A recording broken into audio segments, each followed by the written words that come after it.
جب تک آپ کا سی ایم نوٹس نہیں دے گا، جب تک آپ پی ایم نوٹس نہیں ہوگا، آپ کے ادارے کچھ نہیں کریں گے. ہمارے پاس موٹر وے کے جو بیک ان نومبر ہوا تھا ہمارے پاس سامنے تھا. انہوں نے کال کی تھی پولیس کو، پولیس نے کہا تھا آپ باہر کیوں ہیں. سی سی پی او عمر شیخ آتے وہ کہتے ہیں ان کو باہر کیوں جانا چاہیے تھا. آپ کہتے ہیں کہ آپ ہم اپنی عورتوں کو گھر بٹھا دیں. آدھی عوام ہماری کہتی ہے عورتوں کو برقع بنا کے گھر بٹھا دو، ان کو گھر سے نہ نکلے دو. بھائی عورتوں کو بھی گھر بٹھا دیتے ہیں برقع بنا کے، مردوں کو بھی بنانا پڑے گا کیونکہ ان کے ساتھ بھی جاتے ہیں اور یہ بچوں کو بھی کرتے ہیں. دوسرے مردوں کے ساتھ ہوتی ہے ان کو بھی بٹھا دو. تو نکالنا کس کو ہے گھر سے؟ پیدا کیوں کرتے ہو اگر آپ نہیں اگر آپ بچا نہیں سکتے؟ اس دن جو ابھی سارے کہہ رہے ہیں 300 سے 400 مرد تھے. اگر آپ ٹرائنگولر جو سیلولر انہوں نے ٹرائنگولر کر کے نکالا کہ کتنے فون اس بندی کے فون کے پاس تھے، جو ایکچوئل نمبر آیا تھا 539. 400 پھر بھی ایک کم نمبر ایسٹیمیٹلی بتایا تھا. 539 was the exact number that came out. اور یہ ہم کہتے ہیں میجورٹی نہیں پکڑے جائیں گے.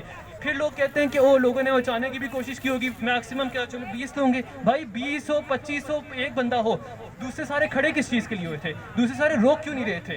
اگر آپ روک نہیں رہے آپ اس پہ حصہ ہو. اگر آپ چپ اور آپ کے سامنے ہو رہا ہے آپ اس میں حصہ. اگر آپ کو پتا ہے کہ کوئی مرد غلط باتیں عورتوں کے بارے میں کرتا ہے، کوئی غلط چیزیں کہتا ہے، غلط حرکتیں کرتا ہے اور آپ چپ ہو کیونکہ وہ آپ کا دوست ہے، آپ کا بھائی ہے، آپ کا رشتہ دار ہے، اور اگر آپ اس کے اوپر کچھ نہیں بولتے تو آپ اس کے ساتھ شامل ہو اس چیز میں اور آپ کا حساب لیا جائے گا. پھر جو آپ لوگ جو کہتے ہو نا کہ عورتوں کو اسلام نے کہا یہ کرنا وہ کرنا، میں ایک چیز بتاؤں، میں ایک مرد ہوں. قرآن کی آیت 24-30 ہمیں پہلے کہا گیا تھا لوور یور گیز، ہم نے نیچے دیکھنا ہے. میرے سے اللہ قیامت کے دن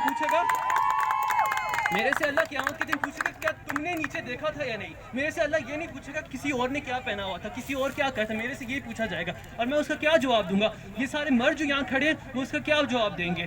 یہ لاکر روم کانورسیشنز ہوتی ہیں آپ کی، یہ چھوٹی ایجز میں شروع ہو جاتی ہیں اور آپ کو کوئی نہیں روکتا. گھروں میں ہم لوگ اپنی بیٹیوں کہتے ہیں، اپنی بہنوں کہتے ہیں کہ تم نے باہر نہیں نکلنا اس ٹائم، تم نے ابھی یہ نہیں جانا. ہم اپنے بھائیوں کو، ہم اپنے مردوں کو کیوں نہیں کہتے کہ تم نے حرکتیں نہیں کرنی؟ شروع میں جب میں بچہ ہوتا تھا 15 سال کی ایج میں مجھے بہت مسئلہ ہوتا تھا سینٹورس کی پالیسی سے کہ اسٹاگز نہیں الاؤ، کہ ہم سنگل مرد نہیں آتے، کوک فیس وغیرہ کہتے کیوں نہیں الاؤ.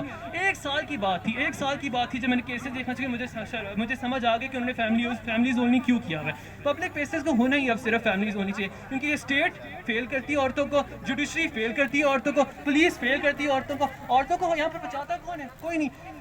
آپ کو 51 to 52% of the population of this country from 220 million are women. Women are the majority of this country, technically speaking, but they are the most oppressed people in this country as well. آپ لوگوں کو آپ لوگ اسلام کی جب بات کرتے ہیں آپ کو حضرت خدیجہ کہیں سے بھول جاتی ہیں، آپ کو حضرت عائشہ بھول جاتی ہیں. اگر ہم کربلا کا ذکر کریں آپ کو حضرت زینب علیہ السلام بھول جاتی ہیں. اگر آپ پاکستان کی ذکر کریں آپ کو فاطمہ جناح بھول جاتی ہیں. مگر جب عورتوں کو گھر بٹھانا ہوتا ہے تب سارا کچھ یاد آتا ہے. آپ کی